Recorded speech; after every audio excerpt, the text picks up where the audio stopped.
Hi hello नमस्कार सर्वांना. तर कसे आहात तुम्ही सर्व? चला तर पहिल्यांदा आपल्या चॅनलमध्ये तुम्हा सर्वांचे मनापासून स्वागत करते. तर आज आपण बनवणार आहोत गुलगुले. तर गुलगुले बनवण्यासाठी आपल्याला लागणार आहे अर्धा चमचा बडीशेप, आणि बडीशेप ही आपल्याला कुटून घ्यायची आहे. तर नुसती बडीशेप लवकर कुटली जात नाही, त्यामुळे आपल्याला इथे अर्धा चमचा मी साखर घेतलेली आहे आणि ती टाकून बडीशेप ही कुटून घेतलेली आहे.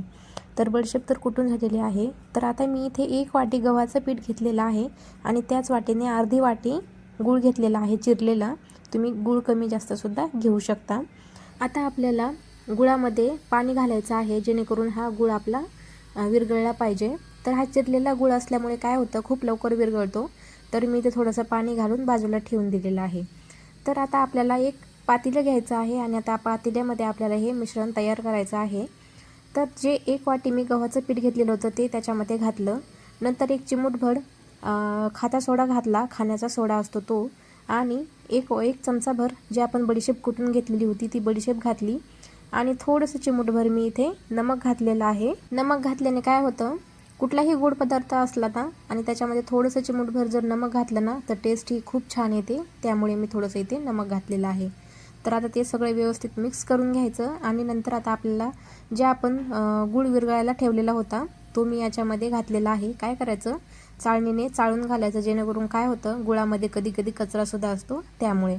तर मी इथे पूर्ण पाणी घातलेलं आहे आणि आपल्याला आणखी पाणी लागणार आहे, त्यामुळे मी वरतून थोडं थोडं करून याच्यामध्ये ॲड करते आणि आपल्याला हे मिश्रण तयार करायचं आहे. तर जास्त घट्टसर पण नाही आणि जास्त पातळ पण नाही. नॉर्मल आपण भज्याला जसं पीठ तयार करतो ना भजे करण्यासाठी, तर तसं आपल्याला हे पीठ तयार करायचं आहे. तर तुम्ही हे हाताने किंवा चमच्याने हे तयार करू शकता. तरी मी इथे चमच्याने तयार करून घेतलेलं आहे आणि एकदम छान असं फेटून घेतलेलं आहे. तुम्ही पाहू शकता याची कन्सिस्टन्सीसुद्धा तुम्ही पाहू शकता. जास्त घट्टसर पण नाही आणि जास्त पातळ पण नाही आहे. तर आता याच्यावर आपल्याला प्लेट झाकण ठेवून बाजूला ठेवून द्यायचं आहे. पीठ भिजत आहे तोपर्यंत आपल्याला इकडे तेल गरम करून घ्यायचं आहे. तर मी इथे गॅस चालू करून कढई ठेवलेली आहे आणि त्याच्यामध्ये तेल घातलेलं आहे. सुरुवातीला गॅस फुल ठेवायचा आणि फुल गॅसवरती तेल गरम करून ठेवायचं, आणि जेव्हा आपल्याला हे गुलगुले सोडायचे आहेत तेलामध्ये त्यावेळेस आपल्याला मीडियम गॅस करायचा आहे आणि मीडियम गॅसवरतीच आपल्याला हे गुलगुले सोडून द्यायचे आहेत. तर मी इथे एका चमच्याच्या सहाय्याने एक एक करून हे गुलगुले मी तेलामध्ये सोडत आहे. तर तुम्ही पाहू शकता अशा प्रकारे मी पूर्ण गुलगुले हे तेलामध्ये टाकलेले आहेत. आणि आता आपल्याला काय करायचं आहे, एका साईडने थोडेसे तळले की काय करायचं, दुसऱ्या बाजूने आपल्याला हे तळून घ्यायचे आहेत. म्हणजे मी झाऱ्याने इथे खालीवरती करून घेते, जेणेकरून दोन्ही साईडने आपल्याला हे छान असे तळले पाहिजेत. तर तुम्ही पाहू शकता छान असे तळलेले आहेत.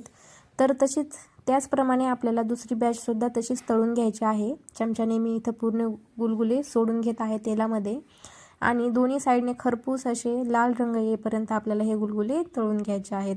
तर तुम्ही पाहू शकता एकदम छान असे तळलेले आहेत. तर अशाच प्रकारे मी पूर्ण गुलगुले हे तळून घेतलेले आहेत. तर तुम्ही पाहू शकता हे गुलगुले मी हाताने एक तोडूनसुद्धा दाखवणार आहे तुम्हाला. एकदम सॉफ्ट नरम झालेले आहेत आणि दिवसभर तुम्ही खाऊ शकता. जास्त तेल पण पीत नाहीत हे गुलगुले. तर एकदा नक्की ट्राय करून बघा, खूप छान लागतात. तर आजची माझी गुलगुल्याची रेसिपी तुम्हाला कशी वाटली नक्की कमेंट करून सांगा. आणि जे कुणी आपल्या चॅनलवर नवीन असतील ते चॅनलला सबस्क्राईबसुद्धा करा. भेटूया अशाच एका नवीन इंटरेस्टिंग व्हिडिओमध्ये. तोपर्यंत स्वतःची काळजी घ्या. बाय.